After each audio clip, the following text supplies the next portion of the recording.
नमो नमो अरिहन्ताणं नमो नमो सिद्धाणं नमो नमो आयर्याणं नमो नमो अजायाणं नमो लोये सवसाहुणं एष पंचनमोकारो एष पंचनमोकारो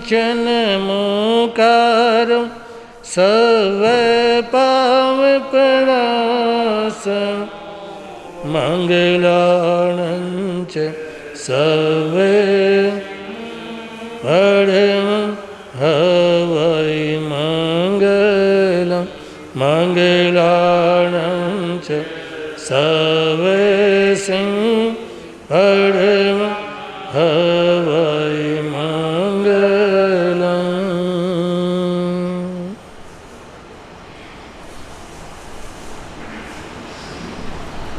बोलिए भगवान महावीर स्वामी चमत्कार बाबा के प्रेम जी महाराज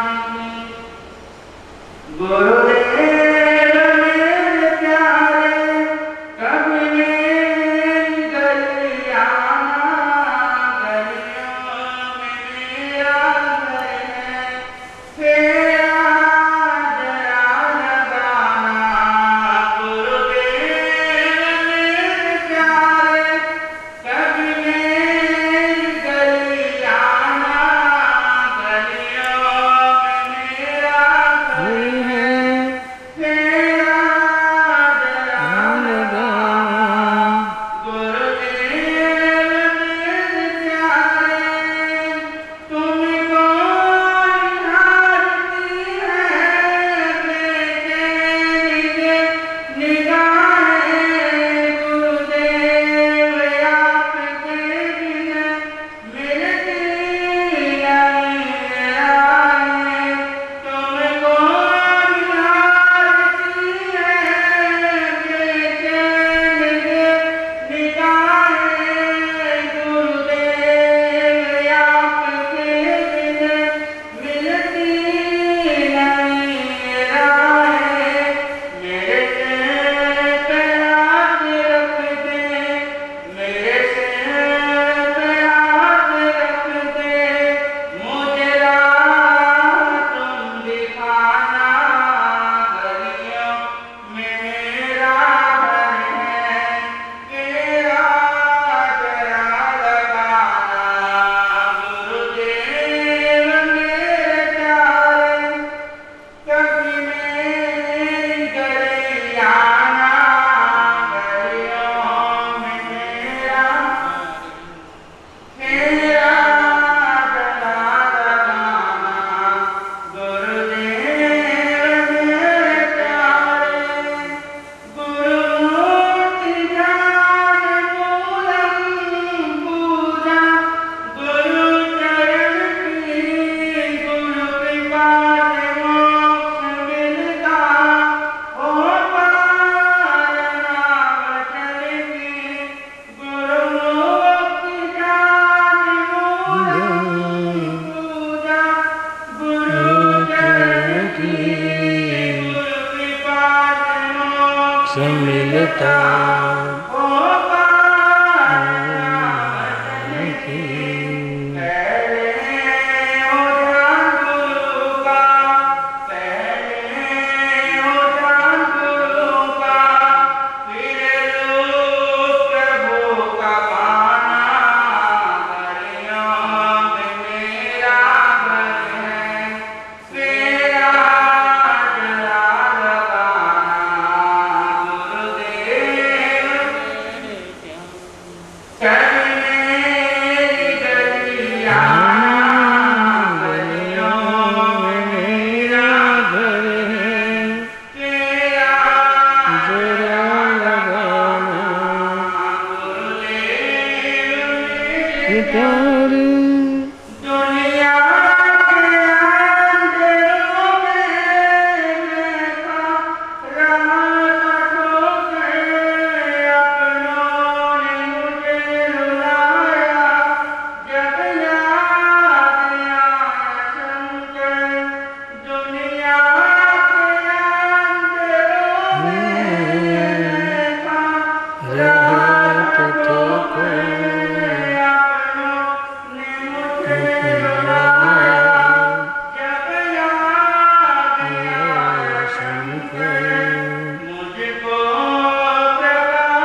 तुमको महावीर प्यारे नमः शिवाय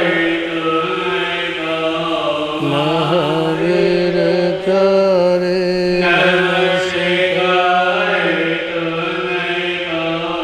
सिद्धार्थ दुलारे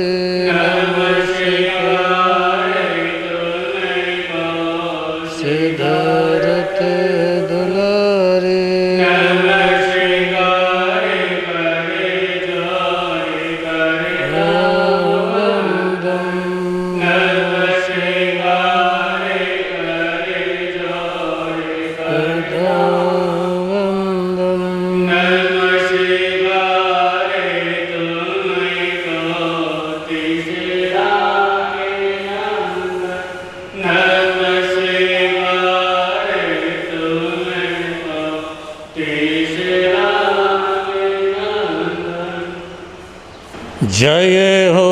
जय हो साधु जीवन की जय हो साधु जीवन की त्यागी जीवन की साधु जीवन की जय हो साधु जीवन की जय हो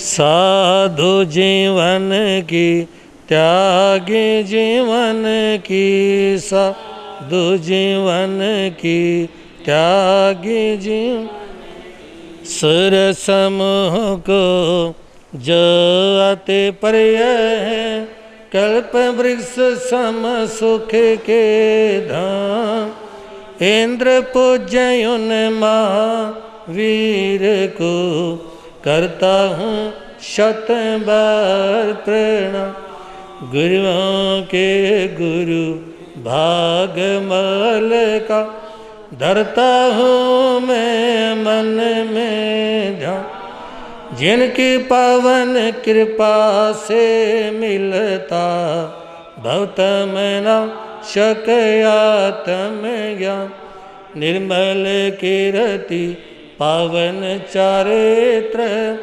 उत्तम जिनका सद्वाचार महिमाशाली पर उपकारी उत्तम सैया श्रेष्ठ विचार परम सेवा भावी गुरुवर मेरे थे फकड़ सन्यासी रहे अभय गगन गुंजा दो जय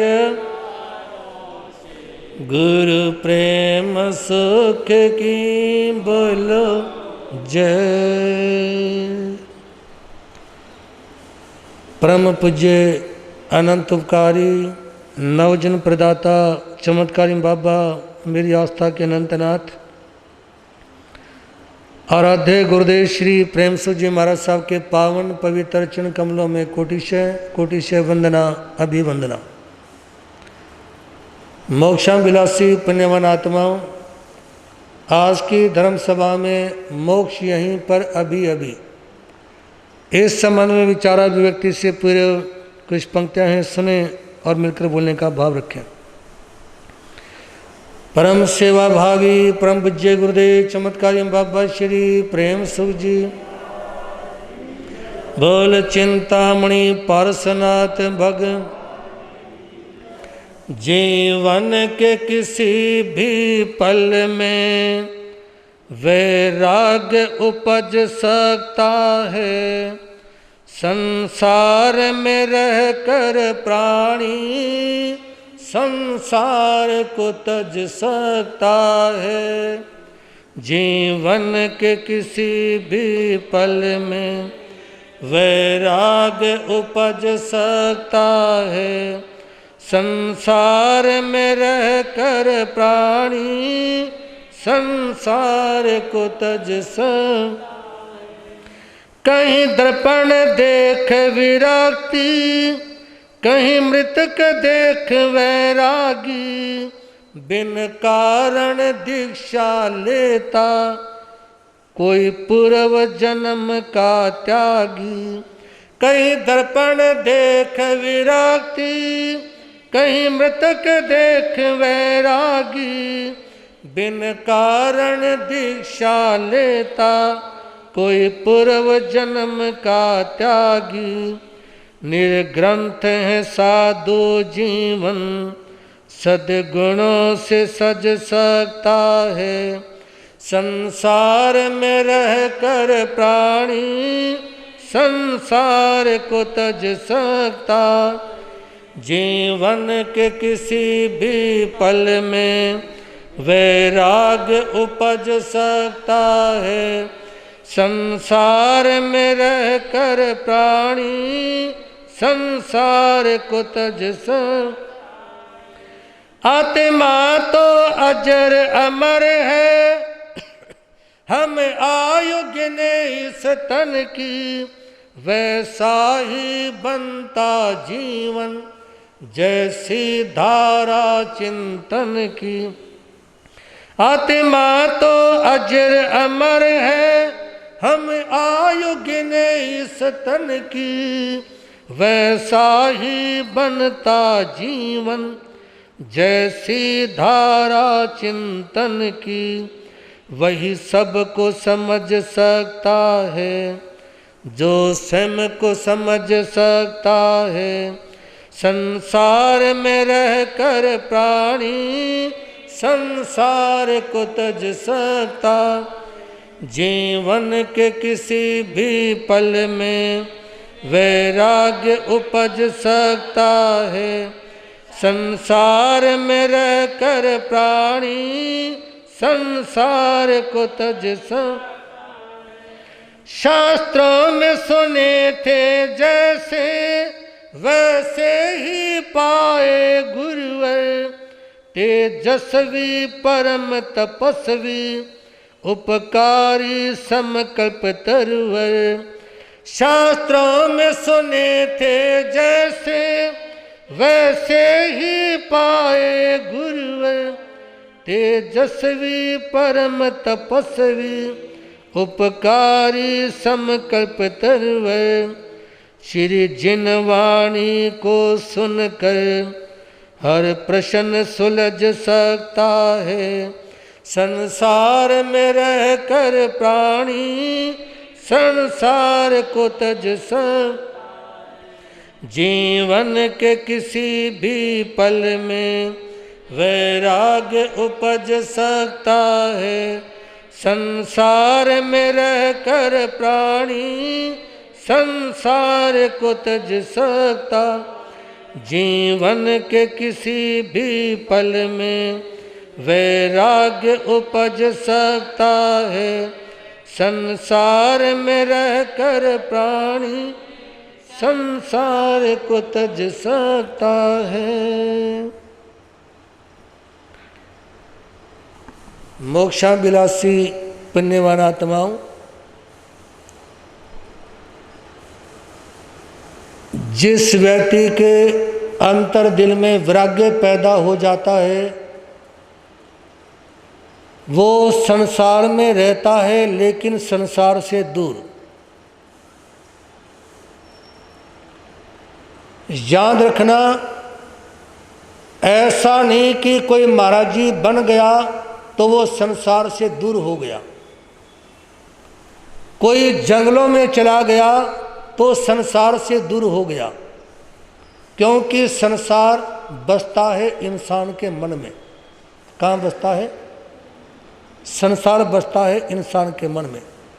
और यदि इंसान अपने मन से संसार को, अपने मन से दुनिया को निकाल देना, वो चाहे संसार के बीच में हो, वो चाहे जंगलों में हो। ये कहते हैं कि नाव पानी में रहे तो कोई खतरा नहीं, लेकिन पानी नाव में नहीं आना चाहिए। नाव को खतरा जब होता है जब उसमें पानी आना शुरू हो जाए। साधु संसार में विचरता रहे, कोई खतरा नहीं होता, खतरा तब होता है जब संसार साधु के मन में समा जाए। और इसलिए भगवान महावीर कहते हैं कि चाहे आप अपने को जान लो, चाहे संसार को जान लो। श्री ठाणाम सूत्र के प्रथम ठाणे में चर्चा आती है, जे एगम जानी ते सबम जानी, जे सबम जानी ते एगम जानी। जिसने एक अपनी आत्मा को जान लिया उसने सारे संसार को जान लिया, और जिसने संसार को जान लिया उसने अपनी आत्मा को जान लिया। इसलिए चाहे अपने को समझ लो और चाहे संसार को समझ लो, चाहे अपने को समझ लो चाहे संसार को समझ लो। यदि अपने को समझ लोगे तो संसार समझ में आ जाएगा, और यदि संसार को समझ लोगे तो अपनी आत्मा समझ में आ जाएगी। अपने को समझना है अपनी आत्मा की दृष्टि से। आत्मा क्या है, आत्मा के मूल लक्षण कौन से हैं, और संसार को समझना है कि इस संसार में कैसे कैसे व्यक्ति रहते हैं। कभी आत्मा नरक में होती है, कभी देवलोक में होती है, कभी पशु योनि में होती है, कभी मनुष्य योनि में होती है।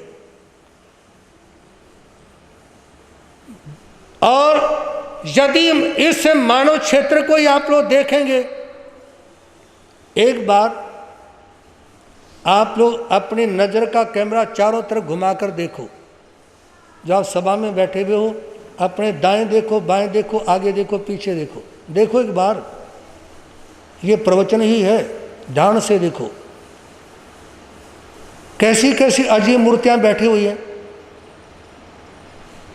पांचों इंद्रियां सभी के पास में है, मनुष्य का शरीर सभी के पास में है, लेकिन फिर भी आपको सभी अलग अलग तरह के दिखाई देंगे। क्यों? क्योंकि सभी की आत्मा ने अलग अलग तरह के कर्म किए हुए हैं। अलग अलग भिन्न भिन्न तरह के कर्म करने के कारण पांचों इंद्रियां, मनुष्य का शरीर, हाथ पैर, ये अंग प्रत्यंग एक जैसे होते हुए ये सब अलग अलग तरह के दिखाई देते हैं। क्योंकि सभी के कर्म क्या हैं? सभी के कर्म अलग अलग है। इसलिए चाहे आत्मा को समझ लो, आत्मा को समझने के लिए कर्मों को समझना होगा, और चाहे संसार को समझ लो। यदि संसार को समझना है तो सारी मूर्तियों को देखना शुरू कर दो।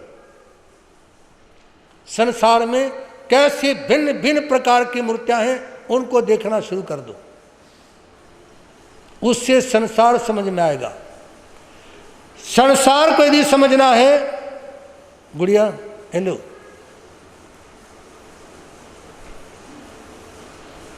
संसार को यदि समझना है तो आप ये देखें कि कौन व्यक्ति बीड़ी पी रहा है, बीड़ी पीने से उसके कपड़े जले हुए मिलेंगे। शराब पीता है, नाली में पड़ा हुआ मिलेगा। उन्मारक के पर जाता है तो रिमांड होता मिलेगा। इन सारी घटनाओं को गहराई से देखते चले जाओ। जितना गहराई से किसी चीज को देखोगे ना, तो उतना ही अपने को बदलोगे संसार की गहराई में जाने के बाद। संसार की गहराई में जाने का मतलब है कि किस किस तरह के कष्ट संसार में लोग भोग रहे हैं जी, कैसी कैसी वेदना में जी रहे हैं। आप यदि सारा दिन पीजीआई में राउंड मार लोगे ना तो आंख खुल जाएंगी। चंडीगढ़ के पीजीआई अस्पताल में सारा दिन सारे कमरों में घूम लोगे एक बार तो आंखें खुल जाएंगी कि कैसे कैसे व्यक्ति कितने भयंकर रोगों से ग्रस्त होकर किस अवस्था में पड़े हुए हैं, कैसे वो जीवन जी रहे हैं। तो इसलिए चाहे अपने को समझ लो और चाहे संसार को समझ लो। और इसी के साथ मेरा आज का विषय है मोक्ष यहीं पर अभी अभी। मोक्ष यहीं पर। एक तो मोक्ष वो है जो आत्मा घाती अघाती कर्मों की निर्जरा करके जन्म जरा मन से मुक्त होकर सिद्ध शिला पर पहुंच जाती है। एक नया मोक्ष और हो गया आजकल, जितने भी शमशान घाट है ना, उनके रास्ते पे लिखा होता है मोक्ष मार्ग। क्या लिखा होता है? लेकिन वो मोक्ष मार्ग नहीं है, वो तो मजबूरी है। मरने के बाद में वह जलाने के लिए, दफनाने के लिए ले जाया जाता है, वह कोई मोक्ष मार्ग नहीं है।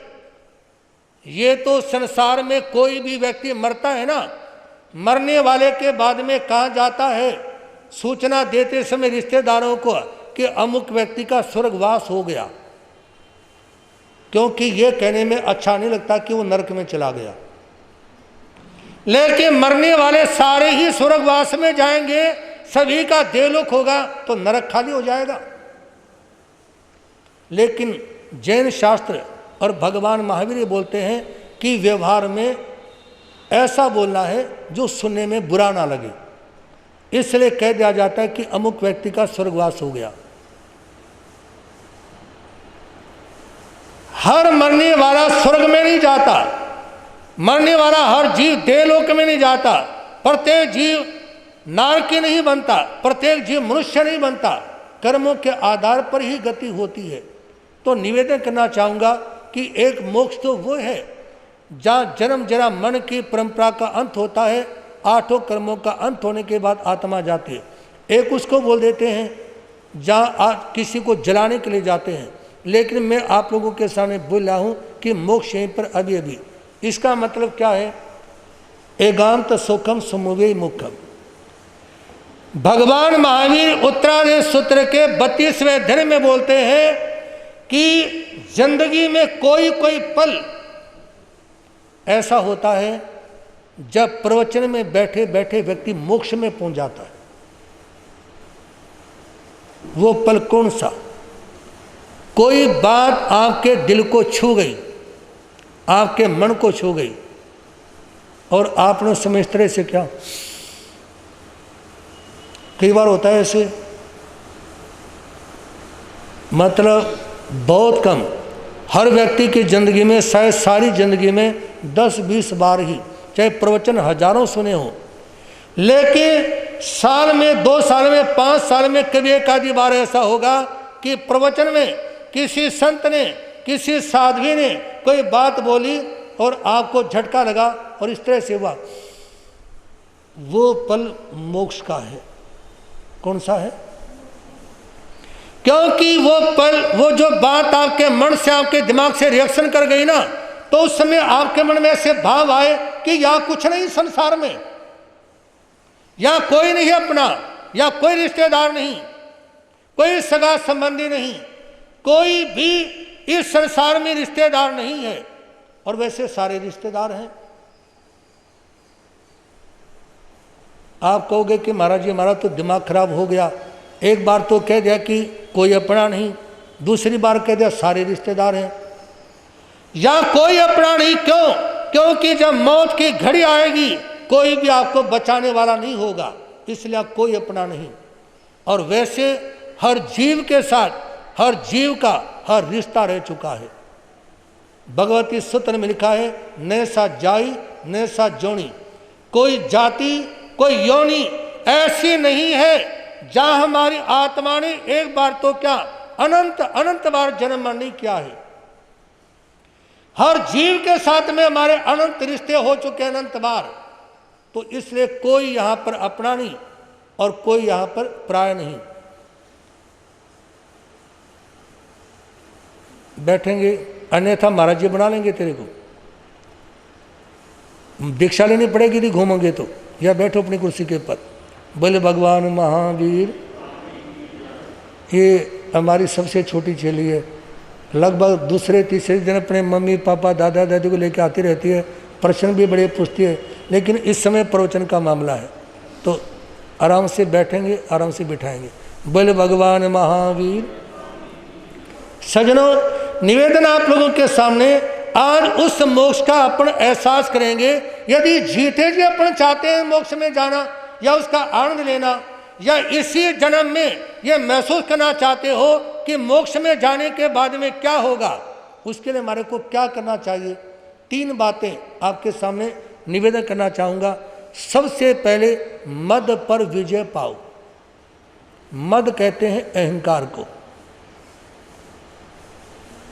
यदि किसी को पद मिल जाए तो उसके पास मद आ जाता है। पद आ जाए तो क्या आ जाता है? मद आ जाता है, क्योंकि पद के पीछे मद खड़ा होता है। जैसे किसी को पद मिलता है ना, वैसे ही मद, अहंकार भी उसके साथ में आ जाता है। इसलिए यदि आप मोक्ष को महसूस करना चाहते हो तो अपने मद का, अहंकार का परित्याग कर दें। एक व्यक्ति पार्क में घूमने के लिए जा रहा था और पार्क का रास्ता था शमशान के बराबर से होकर। चिता में, शमशान की चिता में जलाए हुए जो व्यक्ति थे ना, उनकी कोई हड्डी ठोकरें खाती हुई रास्ते में आ गई थी। और जो व्यक्ति जा रहा था ना सैर करने के लिए, वो बहुत पैसे वाला व्यक्ति था और मुंह आसमान की तरफ उठा के चलता था। इंसान को इंसान नहीं समझता था। उसका पैर उस हड्डी के ऊपर गिर पड़ा। जैसे ही पैर हड्डी के ऊपर टिकाना, हड्डी की आंखों में आंसू आ गए। वो रोने लगी और उससे अहंकारी व्यक्ति के सामने कहते रहे, बात सुनो, एक दिन में शहर को निकला। कहा कि मैं भी किसी दिन इंसान के रूप में थी। आज तुम इंसान के चोले में हो ना, कभी मैं भी इंसान के रूप में थी, लेकिन मैंने अहंकार किया तो आज मैं दर दर की ठोकरें खा रही हूं। आज लोग मेरे को अपने पैरों के नीचे कुचल रहे हैं, जैसे तुमने मेरे को पैरों के नीचे कुचला। और सुनो, एक दिन में शहर को निकला, मन में कुछ अरमान थे। एक दिन में शहर को निकला, मन में कुछ अरमान थे। एक और थी झाड़ियां, दूसरी और शमशान थे। एक दिन में शहर को निकला, मन में कुछ अरमान थे। एक और थी झाड़ियां, दूसरी और शमशान थे। एक रोज एक हड्डी पैर से ठुकराई। उसके ये बयान थे, ओ मुसाफिर देख कर चल, कभी हम भी इंसान थे। ओ मुसाफिर देख कर चल, कभी हम भी इंसान थे। खोकर खुदी को मैंने, खोए हुए को पाया। सब कुछ आया हुआ है जो था नया नजर से। याद रखना, यदि आप लोग मोक्ष को महसूस करना चाहते हो, मोक्ष को प्राप्त करना चाहते हो, तो उसके लिए चाहे मैं हूं, चाहे आप लोग हैं, मेरे को भी वो प्रयास करना होगा और आपको भी वो प्रयास करना होगा। मोक्ष में जाने के लिए, उसको प्राप्त करने के लिए अपने आप को मिटाना होगा। अपने आप को, बोलो ना, अपने आप को मिटाना होगा।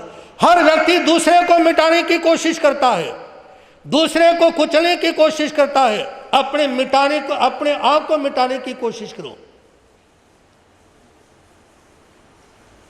अपने आप को मिटाने की कोशिश करो।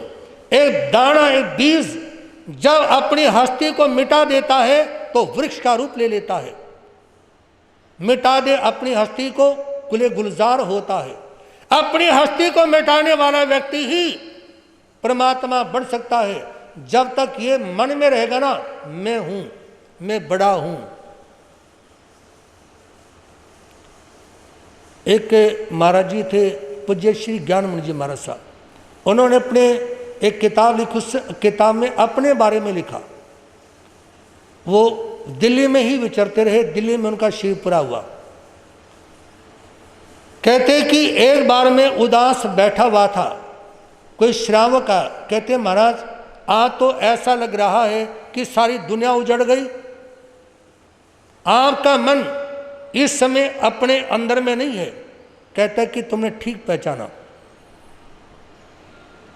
जो मेरे साथ छोटा संत है ना, वो मेरी कदर नहीं करता। क्या कहेंगे महाराज जी, मैं बड़ा हूं, मेरे से जो छोटा है ना, वो मेरी कदर नहीं करता। उस श्रावक ने बड़ी कमाल की बात कही।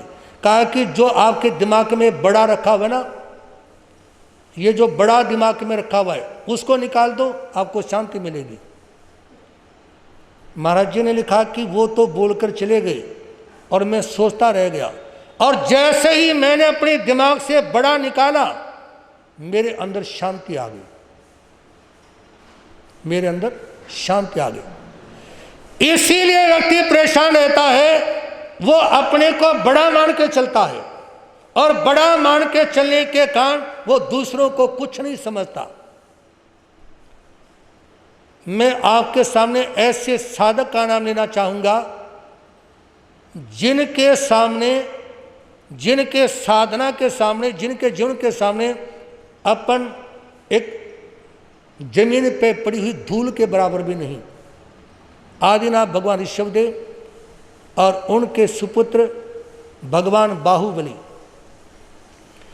जिस समय बाहुबली ने दीक्षा ली तो मन में ऐसा विचार आया कि मैं पहले केवल ज्ञान की प्राप्ति कर लूं, उसके बाद भगवान ऋषभदेव के पास में जाऊंगा, क्योंकि मेरे छोटे भाई मेरे से पहले उनके चरणों में साधु बन चुके, और यदि मैं वहाँ जाऊंगा ना, वो तो केवल ज्ञान को प्राप्त कर चुके हैं, दीक्षा बड़ी है उनकी मेरे से, और वहाँ जाने के बाद में मेरे को अपने गोडे रगड़ने पड़ेंगे, वहाँ पर वंदना करनी पड़ेगी। इसलिए मैं पहले केवल ज्ञान की प्राप्ति कर लूँ, उसके बाद में जाऊंगा, क्योंकि केवली कभी केवली को वंदना नहीं करता। केवली कभी केवली को वंदना नहीं करता। वहाँ केवल ज्ञान प्राप्त होने के बाद में सभी आत्माएं एक समान हो जाती हैं, और जब तक एक समान नहीं होती ना, उस समय तक कोई ऊंचे पट्टे बैठता है, कोई नीचे पे बैठता है, कोई वंदना करता है, किसी को करनी पड़ती है। ये छोटा बड़ा सारा सिस्टम छद्मस्त अवस्था में चलता है। संपूर्ण होने के बाद में सभी आत्मा एक समान।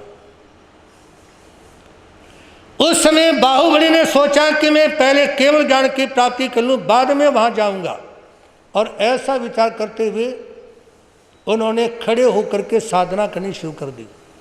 और खड़े कैसे हुए? पूरा पैर नहीं रखा, केवल पैर के अंगूठों के पंजों के बलबूते पर खड़े हो गए। अपन 1.5 घंटा प्रवचन होता है, 2 घंटे प्रवचन होता है, इसमें मैं भी आ गया, आप लोग भी आ गए, 20 बार टसक मसक करते हैं, कभी ये पैर चढ़ा लिया, कभी वो कर लिया, कभी यूं हो गए, कभी यूं हो गए। लेकिन भगवान बाहुबली लंबा अरसा हो गया पैर के अंगूठों के बलबूते पर खड़े हुए, अडिग अचल, इतने अडिग और अचल कि शरीर के पर दीमक चढ़नी शुरू हो गई, लताएं चढ़नी शुरू हो गई, और उसके बाद भी केवल ज्ञान नहीं। भगवान ऋषभदेव ने अपनी दोनों बेटी जो साध्वी बन गई थी, ब्राह्मी और सुंदरी, एक के नाम से हिंदी और दूसरे के नाम से गणित, दोनों में से एक के नाम से हिंदी चलती है और दूसरी के नाम से गणित चलता है। उनको भेजा बाहुबली के पास, और जब बाहुबली को कहा कि आप अपने अहंकार को छोड़कर भगवान ऋषभदेव के चरणों में आ जाओ, तुम्हारी साधना सफल हो जाएगी, अहंकार के हाथी से नीचे उतर जाओ। याद रखना, जब तक कोई व्यक्ति ये तुलना करता रहेगा ना कि मैं उससे श्रेष्ठ हूँ, मैं उससे महान हूँ, उस समय तक पतन होता रहेगा। और जब ये विचार आ जाएंगे कि सबसे नीच, सबसे गंदा, सबसे बुरा, कामी, लपटी, दुराचारी मैं हूँ, मैं सबसे नीच व्यक्ति हूँ, जब ये भाव मन में आएंगे तो उत्थान हो जाएगा। और जब तक ये विचार रहेंगे कि मैं महान हूँ, उस समय तक पतन होता रहेगा। तो बहनों की बात सुनी, बाहुबली के मन में विचार आया कि मैं अहंकार में खड़ा हुआ हूँ, मेरे को वहाँ जाके वंदना करनी चाहिए, क्षमा याचना करनी चाहिए, अपने अहंकार की क्षमा याचना करनी चाहिए। और जैसे इन भावों से वो वहाँ से उन्होंने चलने के लिए अपना पैर उठाया, उठाया हुआ पैर नीचे भी नहीं रखा था, तभी क्या हो गया? केवल ज्ञान हो गया। जो अपनी खुदी से जुदा हो गया, खुदा की कसम वो खुदा हो गया। जो अपनी खुदी से जुदा हो गया, खुदा की कसम वो खुदा हो गया।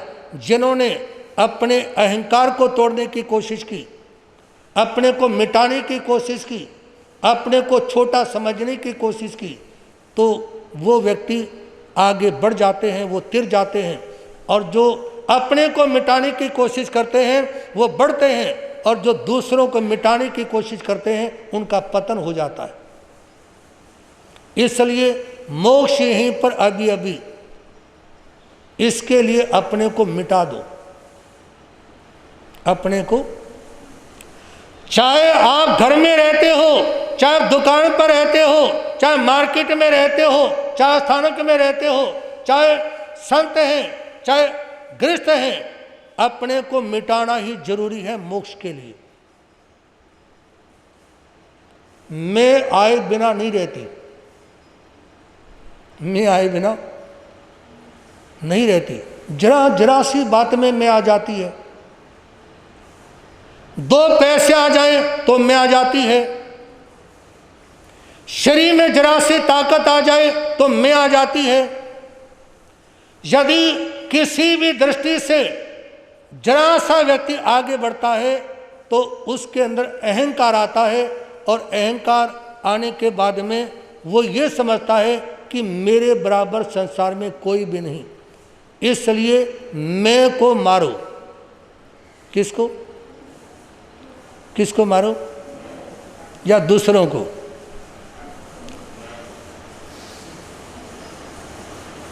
एक बार महात्मा शेख सादी विश्राम कर रहे थे, उनके चेले बैठे हुए धर्म चर्चा कर रहे थे। तो उस समय एक चेले ने अपने साथी गुरु भाइयों के सामने, संतों के सामने पूछा कि नरक में कौन जाता है? एक ने कहा कि नरक में जाता है शराब पीने वाला, वो कहता है मैं नहीं मानता। दूसरा कहता है शिकार करने वाला, वो कहता है मैं नहीं मानता। तीसरा कहता है मांस के सेवन करने वाला नरक में जाता है, वो कहता है मैं नहीं मानता। जिसने जो कहा हर बार ये कहा कि मैं नहीं मानता। तो महात्मा शेख सादी पूछ बैठे कि नरक में कौन जाता है, ये प्रश्न करने वाला कौन है? तो चेले ने अहंकार के साथ में कहा मैं। क्या कहा? मैं। तो महात्मा शेख सादी कहते हैं ये मैं ही नरक में ले जाती है। चेला चुप हो गया। सज्जनों, अहंकार से ही पतन होता है। इसलिए चाहे कोई भी व्यक्ति हो, यानी कि मेरा अहंकार 100% खत्म हो गया। यदि 100% मेरे कसाय खत्म हो गए होते तो मैं लकड़ी के पाटिये पे क्यों बैठता, नीचे सोने का सिंहासन लगा होता। तीर्थंकर भगवान कभी लकड़ी के पाटिये पे बैठ के प्रवचन नहीं करते, वो सोने के सिंहासन पे करते हैं। और साधु लकड़ी के पाटिये पे बैठ के करते हैं, सोने के सिंहासन पे बैठ के क्यों नहीं करते?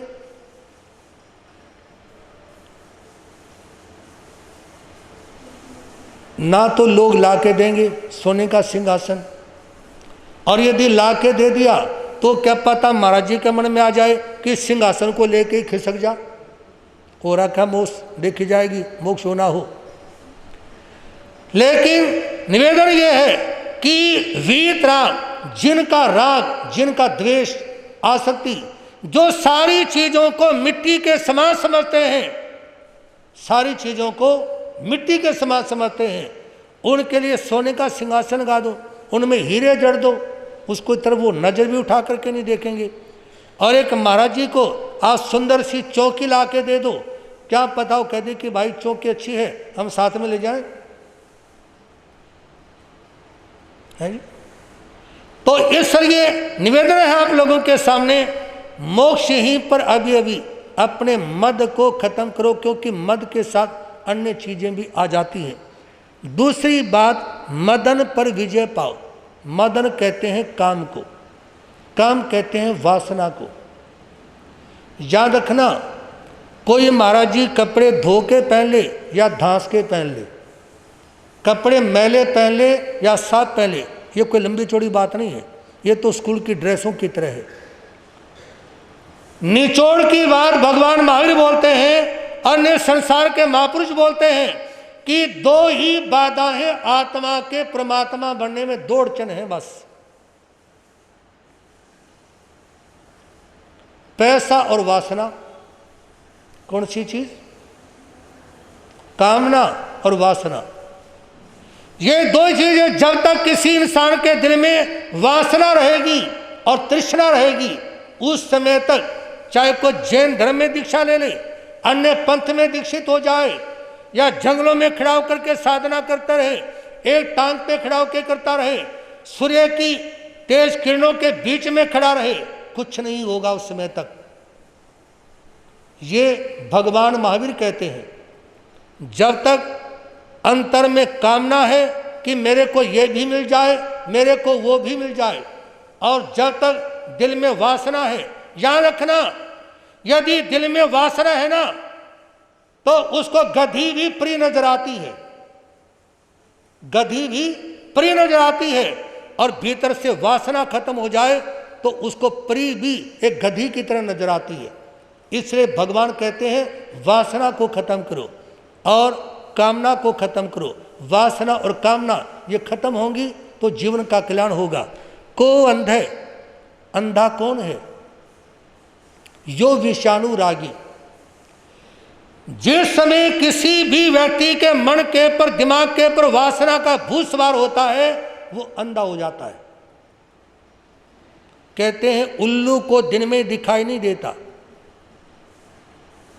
कौवे को रात में दिखाई नहीं देता, लेकिन कामांध व्यक्ति को ना दिन में दिखाई देता और ना रात में दिखाई देता। जिस समय व्यक्ति के दिल के पर वासना का भूत सवार होता है ना तो उस समय उसको दिन में भी नजर नहीं आता और रात में भी नजर नहीं आता। कामातुराणाम न भयम न लज्जा। कामातुर व्यक्ति को ना डर होता ना शर्म होती। जिस समय वासना का भूत व्यक्ति के मन पे सवार होता है उसका डर भी खत्म हो जाता है और उसकी शर्म भी खत्म हो जाती है।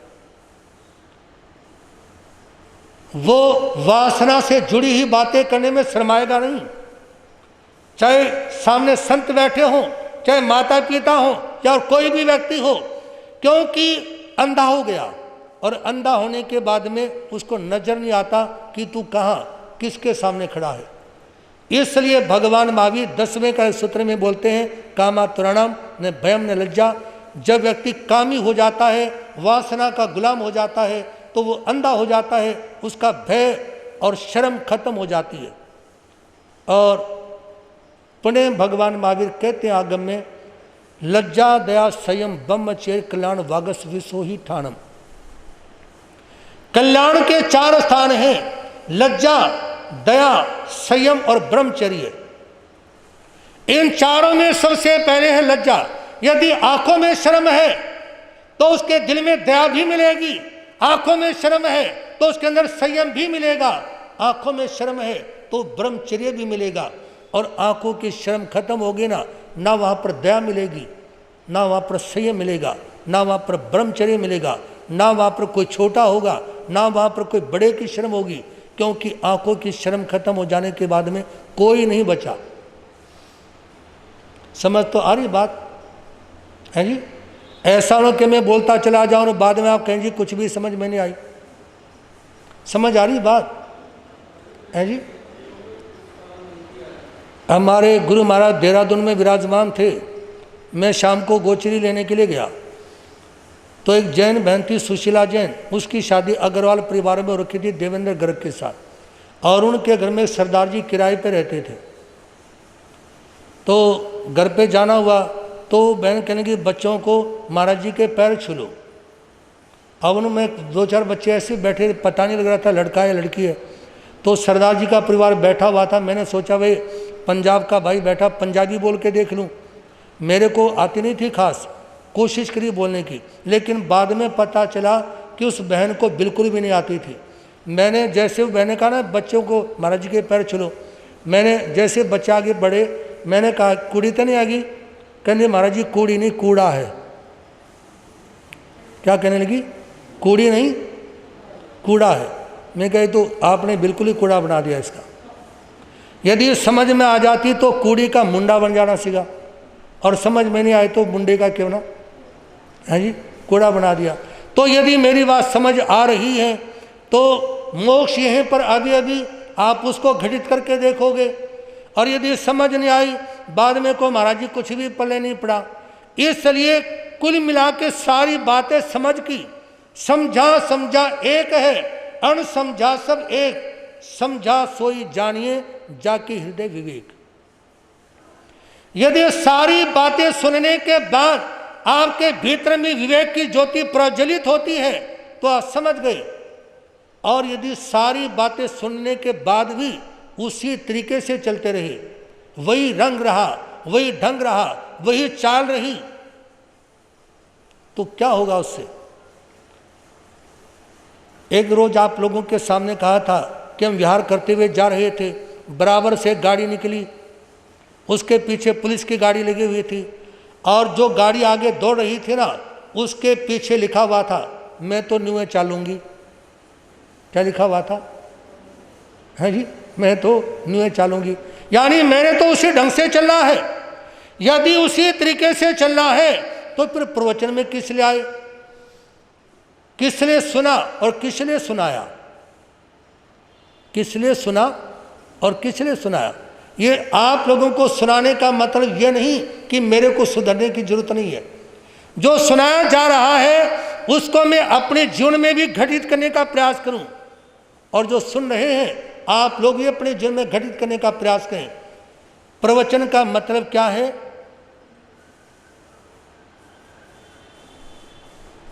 प्रवचन का मतलब क्या है? प्रवचन का मतलब है परिवर्तन। प्रवचन में आओ परिवर्तन करने के लिए, अपनी आदतों में परिवर्तन करने के लिए, अपनी सोच में परिवर्तन करने के लिए, अपने व्यवहार में परिवर्तन करने के लिए, अपनी जिंदगी जीने का जो तरीका है, सलीका है, उस समय परिवर्तन करने के लिए प्रवचन में आओ। और जो आदतें पहले थी प्रवचन सुनने के बाद में भी वही आदतें और वही सोच रही, तो किस लिए आए प्रवचन में? तो दूसरा विषय है मोक्ष यहीं पर। अब ये भी अपने मदन पर विजय पाओ, वासना पर विजय पाओ। और 10वें काल सूत्र के दूसरे दिन में प्रसंग आता है जब अरिष्टनेमी भगवान ने राजुल का त्याग करके दीक्षा ले ली और वो अपने सखियों के साथ गिरनार पर्वत की तरफ जा रही थी ना, तो रास्ते में बरसात, आंधी, तूफान एक साथ आता है और कोई साध्वी कहीं पर, कोई साध्वी कहीं पर इधर उधर हो जाती हैं और राजुल गुफा में चली जाती है कि जो कपड़े गिले हो गए उनको सुखा लेती हूँ। और कपड़े सुखाने के लिए एक सीढ़ी के ऊपर से उतारे तो उसके निर्वस्त्र श्री के पर रथनेमी मुनि की नजर पड़ी तो उनके अंदर चंचलता पैदा होगी और वो उनके सामने कहते हैं कि अपन पहले संसार के काम भोगों का भोग करते हैं, बाद में दीक्षा लेंगे। तो उस समय राजुल कहती है धीरथो तेजस्व कामी जो तम जीवन कारणम मन तम इच्छसी आव्यम श्यम तम मरणम भवे। हे विश्वों के अभिलाषी, तुम जिस किसी नारी को देखकर चंचल मन वाले हो जाओगे तो समुद्र के किनारे पर खड़ी हुई हर नाम की वनस्पति की तरह तुम्हारा बार बार पतन होता रहेगा। वासना को जीतने वाला व्यक्ति मरता है एक बार, और जो वासना का गुलाम मरता है वो मरता है बार बार। जब जब मन में वासना पैदा हुई तब तब उसकी मौत होती है। जब जब मन में किसी नारी को धारण गया तब तब उसकी मौत होती है। तो इसलिए ये कहते हैं चारित्र गिरि से जो गिरे, ऊंचे गिरि से जो गिरे मरे एक ही बार। चारित्र गिरि से जो गिरे बिगड़े जन्म हजार। पहाड़ से गिर के मौत हो जाए तो एक बार मौत होती है, और चारित्र से गिर जाए तो बार बार इंसान की मौत होती है, बार बार इंसान की मौत होती है। और आप लोगों ने सुना होगा इंग्लिश में एक संदेश आता है, वो मेरे को अंग्रेजी तो नहीं आती लेकिन फिर भी आपके सामने निवेदन करना चाहूँगा। If health is lost nothing is lost, if health is lost something is lost, if character is lost everything is lost. यदि मतलब धन गया तो कुछ नहीं गया, यदि स्वास्थ्य गया तो कुछ गया, क्योंकि स्वस्थ होने के लिए 15 दिन महीना उसको लगता है पूरी तरह फिट होने में। और यदि चारित्र गया तो सब कुछ चला गया, चरित्र गया तो सब कुछ चला गया। लोग कोई भी प्रतिकूलता परिस्थिति आ जाए तो लोगों के मन में एक ही बात आती है, लोग एक ही बात सोचते हैं, मेरी इज्जत। क्या सोचते हैं? इज्जत का मतलब चारित्र, इज्जत का मतलब चारित्र। यदि चारित्र चला गया तो सब कुछ चला गया। और चरित्र किसको कहते हैं? चरित्र का मतलब एकमात्र ब्रह्मचर्य नहीं होता। चरित्र का मतलब ये व्यक्ति कहाँ देख रहा है, जबान के ऊपर शब्द क्या है, चलता कैसे है, उठता कैसे है, बोलता कैसे है, इसका व्यवहार कैसा है, ये सारी चीज़ों का समावेश चरित्र में होता है। हमारा सन 2000 का चतुर्मास पंचकुला में था। उस समय सेक्टर 11 के चौक पर एक संदेश लिखा हुआ था। अब तो नहीं मालूम वो संदेश वहाँ लिखा हुआ है या किसी ने मिटा दिया। चौक पर लिखा हुआ था कि जब व्यक्ति अपने घर से कहीं दूर जाता है, जहाँ कोई जानने वाला नहीं, पहचानने वाला नहीं, अपने घर से दूर होता है, तो उस समय व्यक्ति के चरित्र का पता चलता है ये व्यक्ति कैसा है। और भगवान महावीर ये बोलते हैं कि या तो चरित्र का पता तब चलता है जब व्यक्ति अपने घर से दूर हो, और या चरित्र का पता तब चलता है जब व्यक्ति उसके साथ साथ में रहता हो।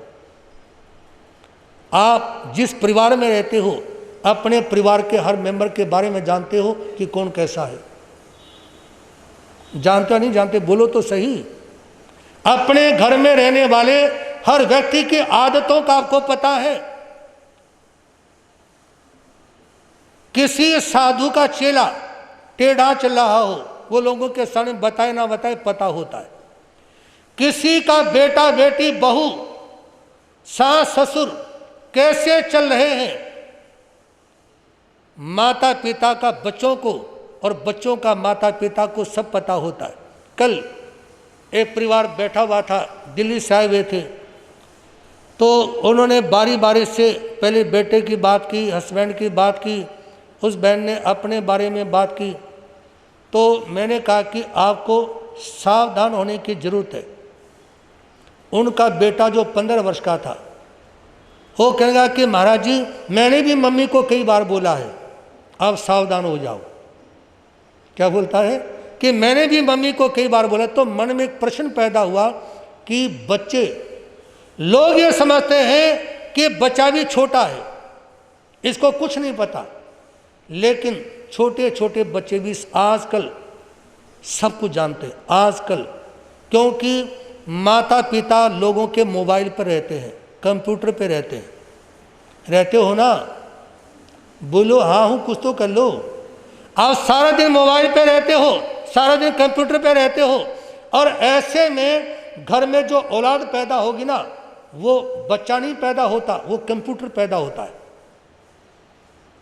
मोबाइल पैदा होता है। आजकल बच्चे पैदा नहीं होते, वो मोबाइल पैदा होते हैं, वो कंप्यूटर पैदा होते हैं। क्योंकि 70 वर्ष के व्यक्ति को ये नहीं पता कि इसका लोग कहाँ से खुलेगा, और 1 साल का बच्चा यूँ मारता उंगली, है जी, और वो सब कुछ खोल करके रख देता है। क्यों? क्योंकि वो सारा गर्भ से सीख करके पैदा हुआ है। अभी मन्नू ने अपनी माता के गर्भ में रहते हुए क्या सीख लिया था? सुना था अर्जुन से कि चक्रव्यूह में इस तरह से प्रवेश किया जाता है। मां की गलती थी जो अभिमन्यु चक्रव्यूह में फंस के मरा, मां की गलती थी। यदि मां यह सुन लेती ना अर्जुन से कि चक्रव्यूह से बाहर कैसे निकलना है, तो अभिमन्यु उन दुश्मनों के बीच में फंस करके नहीं मरता, जो कहने को अपने थे लेकिन वार कर रहे थे अभिमन्यु के ऊपर। मां थी जिसके कारण वहां मरना पड़ा। मैं आप लोगों को नहीं बोला जो माता बहनें बैठी है, लेकिन जिस समय एक बच्चा गर्भ में होता है तो उस समय मां क्या सोचती है, क्या करती है, ये सारा असर बच्चे के ऊपर होता है।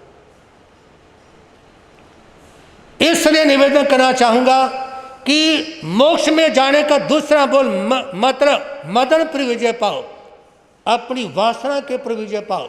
और वासना के पर विजय पाने का मतलब है अपने मन को कंट्रोल में रखना, अपने आप को नियंत्रित रखना। और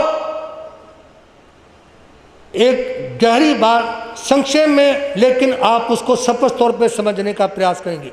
बहुत सारे लोगों को देखता हूं मैं जो धर्म स्थान में आते हैं, उनके जीवन को, क्योंकि मेरे गुरुजी बोलते थे, गुरुदेव श्री प्रेमसुद जी महाराज साहब, कि आने वाले लोगों की गतिविधियों पर ध्यान रखो, उनके जीवन का खाका समझ में आ जाएगा। वर्तमान में बहुत सारे लोग ऐसे हैं जो पति पत्नी हैं, लेकिन वो ये नहीं सोचते कि पति पत्नी हो इसका मतलब ये नहीं कि आप कहीं भी कुछ भी करते रहो। यदि आप पति पत्नी के रूप में हो तो आपको देखना होगा, आप धर्मस्थान में हैं, आप मार्केट में हैं, आप बाजार में हैं, आपके साथ आपके माता पिता हैं, आपके बच्चे हैं, आपका कोई रिश्तेदार है, अन्य कोई व्यक्ति आपके साथ में है, यह आपको देखना होगा, क्योंकि आपकी हर गतिविधि साथ वालों को या सामने वालों को प्रभावित कर रही होती है।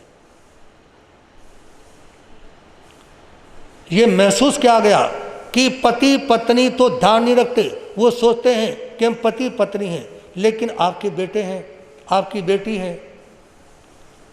वो आपके जीवन से क्या, आपको देख करके वो क्या सोच रहे हैं, उनके आपके जीवन के माध्यम से उनके मन में क्या विचार आते हैं कि अरे ये कब सुधरेंगे। याद रखना, चाहे संत है चाहे गृहस्थ है, जिंदगी के आखिरी श्वास तक सुधरने की इंतजार नहीं की जा सकती।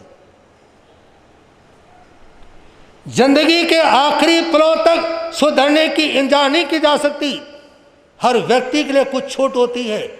मान लो संत से गलती हो जाए, व्यक्ति सोच लेता कोई बात नहीं, अभी उम्र छोटी है। कोई गृहस्थ में है, व्यक्ति सोच लेता है कि अभी जीवन की शुरुआत है, लेकिन यदि जिंदगी का अंत आने को हो जाए और फिर भी ना सुधरे तो। एक भजन आप लोगों ने सुना होगा ना, आदत बुरी सुधार ले बस हो गया भजन। आदत बुरी सुधार ले बस हो गया भजन। प्रवचन भी इसीलिए है कि सुनाने वाला भी अपनी आदतों को ठीक रखे और सुनने वाला भी अपनी आदतों को ठीक कर ले। ये प्रवचन इसलिए आपके मनोरंजन के लिए नहीं है, ये प्रवचन आपकी तारीफों के पुल बांधने के लिए नहीं है, प्रवचन लोगों के खुश करने के लिए नहीं होता। प्रवचन होता है इंसान की दुखती हुई नस के पर उंगली टेकना। मतलब जो इंसान की कमजोरी है ना, उसके ऊपर चोट मारना ही प्रवचन है। इंसान की कमजोरी पे चोट मारना यही प्रवचन है। हालांकि आज ऐसा नहीं है। क्यों? क्योंकि मैं छदमस्त हूँ, अन्य संत साधु भी छदमस्त हैं, वो अपने विषय पहले से निर्धारित करके आते हैं। लेकिन केवल ज्ञानी सर्वज्ञ भगवान महावीर जब सभा में बैठते थे ना, जाते थे ना प्रतिबोध देने के लिए, कोई सब्जेक्ट पहले से निर्धारित नहीं होता था, क्योंकि सब कुछ जानते थे, सब कुछ देखते थे। सभा में आने वाले व्यक्ति के मन की अनंत अनंत क्रियाओं को जानते थे और इसलिए सीधी चोट मारते थे। और कोई व्यक्ति पूछ भी लेता ना तो साफ बोल देते थे उसके सामने, साफ शब्दों में। उपेंद्र मुनि तो डर सकता है, घबरा सकता है कि मैं यदि यहाँ के प्रधान जी को ये बात बोलूँगा तो प्रधान जी मेरा कुछ भी कर सकते हैं। मंत्री के बारे में बोलूँगा यहाँ के, तो ये मन में आएगा कि मंत्री मेरे को कुछ भी कर सकता है मेरा, ठीक है ना, मैं तो घबरा सकता हूँ। लेकिन भगवान महावीर है ही, बोलो ना, उनको किसी का डर भय इत्यादि नहीं था, जो होगा अपने घर में होगा। लेकिन वो जो बोलते थे सब शब्दों में बोलते थे। वर्तमान में संसारी डर सकता है कोई बात कहने की हो, और हो सकता है वो उस बात को ढंग से ना बोल पाए। ये अपनी कमजोरी है, कर्मों से बंधी हुई आत्मा है। लेकिन जो घाती कर्मों को जीत लेती ना आत्मा, वो बुलंद स्वभाव के साथ में अपनी बात को रखते हैं, वो बिंदास स्वभाव में अपनी बात को रखते हैं। तो इसलिए दूसरी बात आपके सामने निवेदन करना चाहूँगा कि मदन पर विजय पाओ, मदन वासना पर विजय पाओ। दो साधु थे, बारी बारी से बने। एक का नाम था कंडिक और दूसरे का नाम था पुंडिक, दोनों सगे भाई थे।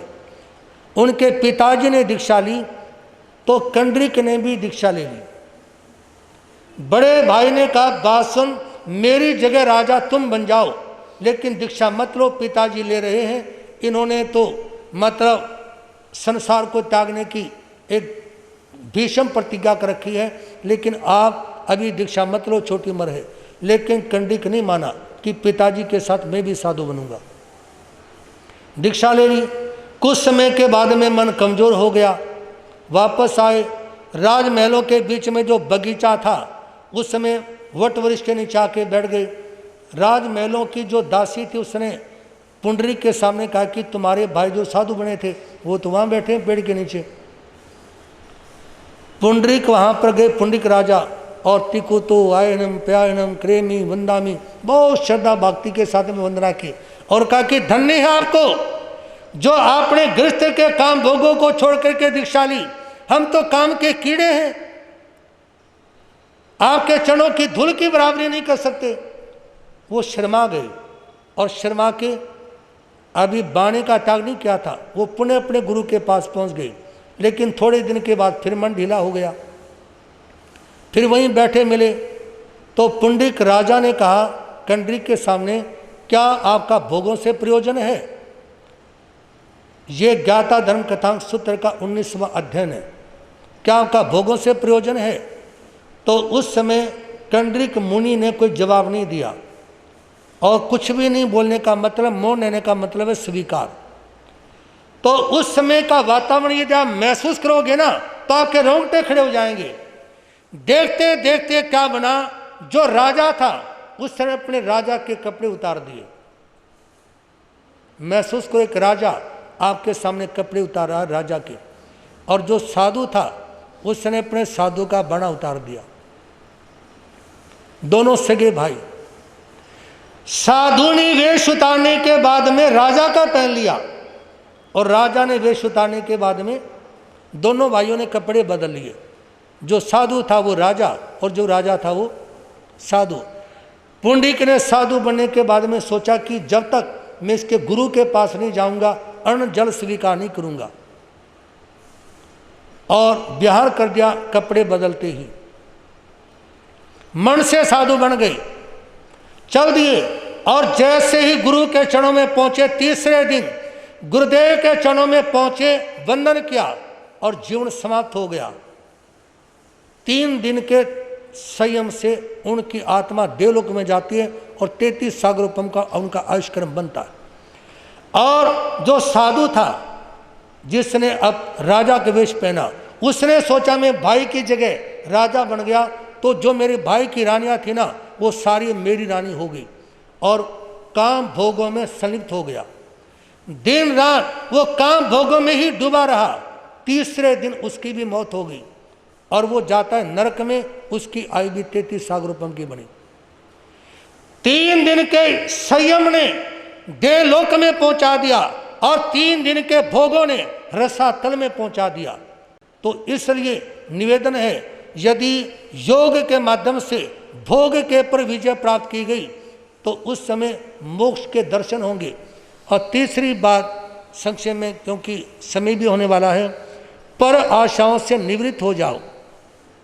मतलब भीतर से अपने दिल को राग से अलिप्त रखो। आप मान लो परिवार में हो, माता पिता के रूप में हो या बेटा बेटी के रूप में हो, घर में रहते हुए एकमात्र अपने कर्तव्य को निभाने की कोशिश करो। आपका जिन लोगों के साथ में रहते हो उनके लिए कर्तव्य क्या है, साधु को भी सोचना होता है। सारी समाज के बारे में, समाज के बारे में मेरा क्या कर्तव्य है। और यदि समाज के लोगों में दिमाग हो तो उनको भी सोचना पड़ता है। परिवार के साथ साथ मेरा साधु साधुओं के प्रति क्या कर्तव्य है। याद रखना, इस संसार में अपने कर्तव्य को समझने वाले लोग उंगलियों पर गिनती के मिलेंगे। अपने कर्तव्य को समझने वाले गिनती के लोग मिलेंगे, और उन गिनती के लोगों में ऐसे लोग एक आध ही मिलेंगे जिनके सामने अपने मन की बात को कहा जाए, जिनके सामने अपने मन की बात कही जाए, और वो मन की बात किसी के सामने नाम लेकर के ना बताई जाए, ऐसा व्यक्ति नहीं मिलेगा जल्दी से। इसलिए रहीम ने कहा था कि रही मन निज मन की व्यथा, मन ही राखो गोय, सुन अठी ले है लोग सब, बाटी लेना कोई। अपने मन की पीड़ा हर किसी के सामने मत बोल देना, क्योंकि मजाक करने वाले लोग ज्यादा मिलेंगे। और साथ देने वाले, मजाक करने वाले बहुत मिलेंगे, साथ देने वाले लोग नहीं मिलेंगे। इसलिए ठाणांग सूत्र के 10वें ठाणे में लिखा है कि प्रायश्चित कहाँ करें, आलोचना कहाँ करें, मन की बात कहाँ रखें। मेरे गुरुदेव श्री प्रेमसु जी महाराज साहब कहाँ करते कि अपने पेट को बड़ा करके रखो। पेट को बड़ा करने का मतलब तोंद बढ़ाना नहीं होता। पेट को बड़ा करने का मतलब है कि जो बातें सुनो देखो उनको अपने अंदर डाल लो। साधु जब गृहस्थी के घर में जाता है गोचरी लेने के लिए, मंगल पाठ सुनाने के लिए, हर घर की तस्वीर साधु के सामने होती है। याद रखना, जैन साधु भोले होते हैं, बावले नहीं होते। जैन साधु भोले होते हैं, बावले नहीं होते। बावले में भोले में क्या फर्क है? बावला तो वो है जिसको किसी बात का पता नहीं, और भोला वो है पता सारी बातों का है, किसके घर में क्या कुछ है या कौन व्यक्ति कैसा है, लेकिन फिर भी अपना बोले बन के बैठे रहे जैसे इसको कुछ भी नहीं पता। जो आदमी रोजाना 70 घरों की रोटी खाएगा वो बावला हो सकता है? जो आदमी रोजाना 70 घरों की रोटी खाता है, किसी की दाल, किसी की मतलब सब्जी, किसी की रोटी, किसी की पराठी, किसी का ढोकला, किसी का पोकला, वो खाएगा, क्या भोला हो सकता है? जैन साधु जो भोला से भोला है ना, वो भी बहुत चालू मिलेगा, लेकिन वो भोला होता है। क्यों? क्योंकि किसी के सामने कुछ नहीं कहनी। जो आंखों से देखा आंखें मीच लो, बंद कर लो। जो सुना अपने कानों में अपने तक सीमित रखो, भोला बन के रहो। इसलिए जैन साधु भोले होते हैं, बावले नहीं होते। और निवेदन आपके सामने ये तीसरी बात कि पर आशाओं से निवृत्त हो जाओ, अपने को भोला बना के रखो, अपने कर्तव्य का पालन करो और भोला बना के रखो। इतना भोला बन जाओ, इतना भोला कि यदि कोई व्यक्ति आपके बराबर में खड़ा हो करके आपकी बेइज्जती कर रहा हो, आपको नीचा दिखा रहा हो, तो आप उस समय भोले बन करके मंद मंद मुस्कुराते रहो।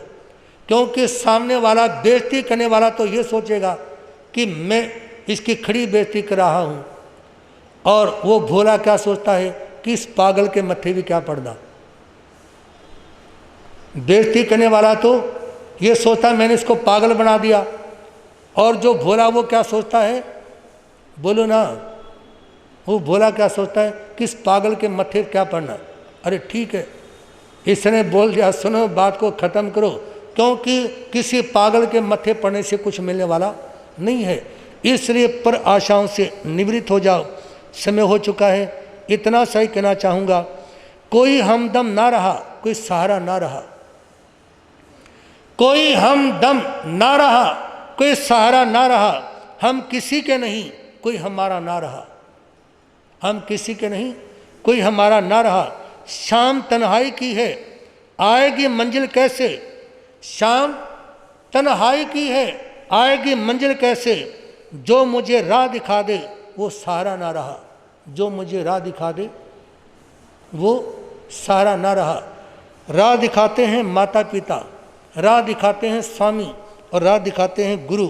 लेकिन एक समय था कि यदि माता पिता गुजर जाते तो लोग रोते थे कि अब मेरे को कौन समझाएगा। लेकिन आजकल लोग इसलिए रोते हैं कि समझाने वाले पता नहीं कब मरेंगे, ये समझाने वाले पता नहीं कब मरेंगे, इसलिए लोग रोते हैं। तो 3 बातें, मतलब मद पर विजय पाओ, मदन पर विजय पाओ, और किसी से ज़िंदगी में कोई उम्मीद लगा करके मत चलो। बस छोटी सी बात, माता मोरा देवी भरत चक्रवर्ती को बोलती थी, चक्रवर्ती बनने से पहले की बात है जब वो राजा थे, कि आप मेरे को मेरे बेटे के दर्शन करवाने नहीं ले चलोगे ऋषभ देव के। तो उस समय भरत कहता था कल चलेंगे, परसों चलो, यूँ करते करते लंबा समय निकाल दिया। एक बार भरत चक्रवर्ती को संदेश मिला कि आज तुम चक्र रत्न की पूजा करो, आयुधशाला के मुख्य द्वार के ऊपर चक्र रत्न प्रकट हो चुका है, उसकी पूजा करो, चक्रवर्ती बन जाओगे। दूसरा समाचार मिला तुम्हारी पट रानी ने पुत्र को जन्म दिया है, आप पुत्र का जन्मोत्सव मनाओ। और तीसरा संदेश मिला कि भगवान ऋषभ देव को केवल ज्ञान की प्राप्ति हो गई है, आप उनके प्रवचन सभा में जाओ। तो उस समय भरत ने बाकी बातें अवॉइड की, प्रवचन को महत्व दिया और अपनी दादी माँ को कहा कि चलो आज प्रवचन में लेकर चलता हूँ। उस समय माता मोरा देवी सोती जा रही थी, मैं ये बोलूँगी वो बोलूँगी, तूने सूचना भी नहीं दी, बताया भी नहीं, ये भरत भी लेकर नहीं आया। और जैसे ही पहुँची ना भगवान ऋषभ देव ने तो अपनी माता की ओर आँख उठा के भी नहीं देखा। किसकी ओर? भगवान ऋषभ देव ने अपनी माता की ओर आँख उठा के भी नहीं देखता। उपेंद्र मुनि के वहाँ जाती ना तो 3 घंटे बात करता, उपेंद्र मुनि के वहाँ जाए तो 3 घंटे बात करता, लेकिन माता मोरा देव ने आँख उठा कर भी नहीं देखा। और जब ऋषभ देव ने आँख उठा के भी नहीं देखा ना माता मोरा देवी की ओर, वो तो पता नहीं क्या क्या सोच के आई थी, ये बोलूँगी, ऐसा बोलूँगी, प्यार से बात करूँगी, धमकाऊँगी। लेकिन जब ऋषभ देव ने नहीं देखा ना तो माता मोरा देवी खड़ी हो गई जहाँ बैठी थी वहाँ से और कहने लगी, आज से ना ये मेरा और ना मैं इसकी, ना ये मेरा बेटा और ना मैं इसकी माँ। इतना सुनते ही, इतना सोचते ही उनको क्या हो गया? मोक्ष। क्या हो गया? हाथ उठा लो सभी, बोलो कोई किसी का नहीं। आंख बंद करके भीतर में देख लो, बोलो कोई किसी का नहीं। दिल से बोलो, सारी दुकान की, सारी मकान की, सारी कंपनियों की चाबी जेब में रखी है और बोलते हो कोई किसी का नहीं। बोलो हाथ ऊपर रखो, नीचे ना करो, घबराओ मत। कोई किसी का नहीं, कोई किसी का नहीं, कोई किसी का नहीं। हाथ नीचे कर ले। रोजाना सोचेंगे जब उठते हो कि कोई किसी का नहीं है। ये बात अपने दिल में लाओगे तो आपके भीतर में वैराग्य पैदा होगा, और वैराग्य ऐसा कि जब तक आत्मा का कल्याण ना हो तब तक वैराग्य खत्म ना हो। ऐसी सोच लेकर चलेंगे तो अवश्य जिनका कल्याण और उत्थान होगा। उस प्यारे महावीर का लो नाम साथियों, उस प्यारे महावीर का लो आनंद में जीवो और जीने दो साथियों, आनंद में जीवो। उस प्यारे महावीर का लो नाम साथियों, उस प्यारे महावीर का लो आनंद में जीवो और जीने दो साथियों, आनंद में जीवो और जीने दो साथियों। सभी आनंद में जिए, औरों को भी आनंद से जिए, जीने दें। और इसी के साथ आज एक गुड़िया है गरिमा जैन, उनकी एकासन तपस्या का 21वां दिन। पोत्री श्री साधुराम जैन जो सवेरे लगभग 6 बजे से लेकर 2:30-3 बजे तक आस्थान में ड्यूटी देते हैं, आई हों तो प्रत्याख्यान ले। साधुराम जी की पोती गरिमा जैन, प्रत्याख्यान 21वें दिन का परम बोध श्री राम। और इसी के साथ में यहाँ आए हुए भाई श्री प्रेम प्रकाश जी शर्मा, जिनकी बेटी साध्वी हैं प्रीति जी महाराज साहब, जो कनाल में संतोष कुमार जी महाराज उनके पास इनकी बेटी दीक्षित है। और ये गवर्नमेंट इंजीनियर हैं, बेटा भी इंजीनियर है, पुत्र वधू भी लेक्चरर है, सभा में हैं। और इसी के साथ हमारे सैदे मुनि महाराज जी के नाना जी मामा जी भी यहाँ पर सभा में हैं, उनकी माता जी भी यहाँ सभा में हैं। सभी का हार्दिक हार्दिक साधुवाद है। भाई विनोद जी पंचकुला से, भाई संजय जैन और उनके मित्र भाई आनंद जी ये सभा में हैं मोहाली से, और एक भाई सरदार जी और उनके मित्र भी मेखा से, वो धूरी से यहाँ सभा में हैं। जो भी बंधुजन सभा में सभी का हार्दिक हार्दिक साधुवाद है। और अब संघ की तरफ से सूचना मंगल भावना मंगल पाठ जयकार।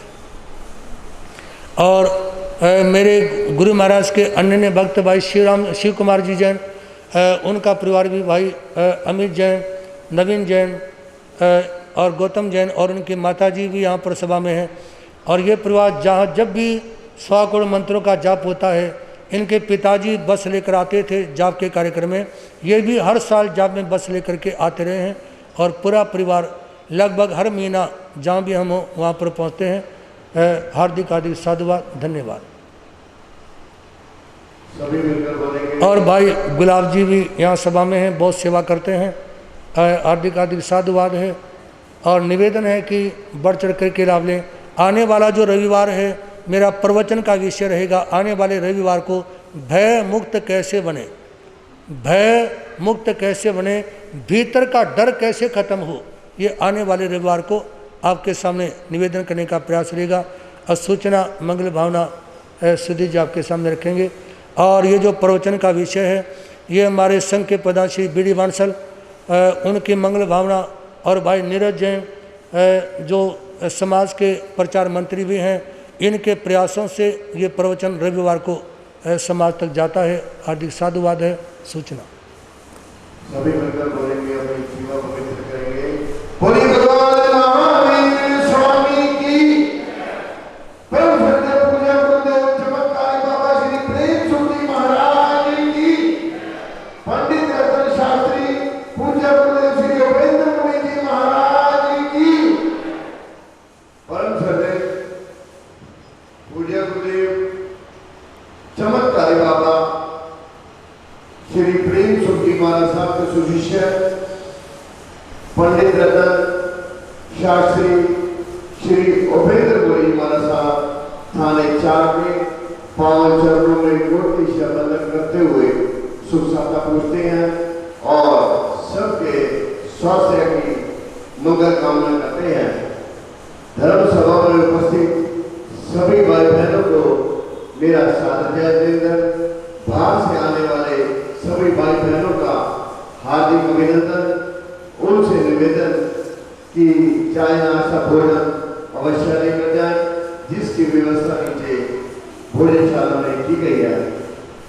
आप गुरुदेवों के मुखारबिन से जीववाणी श्रवण कर रहे हैं और मेरा सबसे निवेदन कि जो इतवार को हमारा प्रवचन का समय है 8:30 से 10, ज्यादा से ज्यादा सुनने का लाभ लें, गुरुदेवों के मुखारबिन से जीववाणी का, और जीववाणी सुनकर अपने जीवन को सफल बनाए। तब संयोग यात्रा एवं शरीर की सुख साधा पूछते हैं और आपके स्वास्थ्य की मंगल कामना करते हैं तथा हाथ जोड़कर मान जोड़कर त्रिकत्व के पास से 3 बार 15 नमस्कार करते हैं।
बोल शरमण भगवान महावीर स्वामी, बोल चिंतामणि परसनाथ भगवान, महापंजा प्रवत बाल ब्रह्मचारी दादा गुरुदेव स्वामी श्री भागमल जी महा, पुष्प भिक्षु दादा गुरुदेव स्वामी श्री फूलचंद जी महा, हरदस्ताधानी पूज्य गुरुदेव शीतलोक चंद जी महाराज, परम सेवा भावी परम पूज्य गुरुदेव चमत्कारी बाबा श्री प्रेम सुख जी। बोलिए श्री जैन धर्म की पंच परमेष्ठी नवकार मंत्र भगवान की, भगवान महावीर स्वामी का संदेश। श्री चतारी मंगलम मरिहंता मंगलम सिद्धा मंगलम साव मंगलम केली पंतो धम्म मंगलम चतारी लोत्तमा रिंतालोत्तमा सिद्धालोत्तमा सलोत्तमा केली पंतो धम्मलोत्तमा चतारी शरणं भोज्यामि रन्ते शरणं भोज्यामि सिद्धे शरणं भोज्यामि साहु शरण भोज्यामी, केली पंतो धम्मो शरण भोज्यामी, अरियंतों का शरणा, सिद्धों का शरणा, साधुओं का शरणा, दया धर्म का शरणा, ये चार शरण दुख हरण, और न शरण कोई होगा जो भव्य प्राणी करे आचरण, उस अजर अमर उसका सदा ही